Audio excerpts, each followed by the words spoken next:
Selamat untuk semua. Berhati-hati bila gunakan teknologi ya.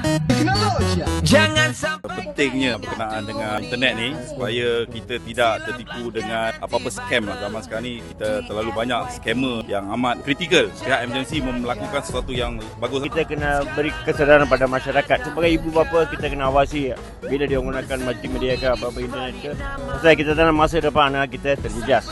Apa yang kita tahu berbelian-belian ringgit, dia orang rugi pasal kena scam. Tolong delete apa-apa media sosial, tak kira TikTok ke, IG ke, Facebook, sebab awak ialah 16 tahun ke bawah.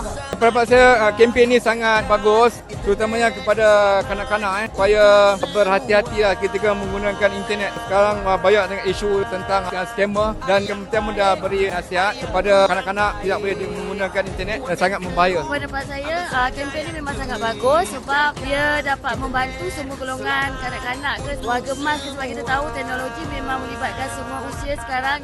berjaga-jaga. Skema makin Saya amat 100% menyokong Kerajaan Madani kerana meningkatkan berkenaan dengan keselamatan internet ni. Memang ini usaha baik. Kita tak boleh serahkan sempurna pada kerajaan saja. Masyarakat tanggungjawab kita. Marilah bersama-sama kita menyahut cabaran dan seruan yang amat berhormat Dato' Fahmi Fadzil, Menteri Komunikasi Malaysia, mengenai kempen Internet Selamat. Saya sangat menyokong sebab sebenarnya dalam keselamatan internet ni ada banyak faktor. Contoh macam scammer kan. Lepas tu cara anak-anak menggunakan internet. Semua tu kita perlu berikan pendedahan secara bersemuka lah.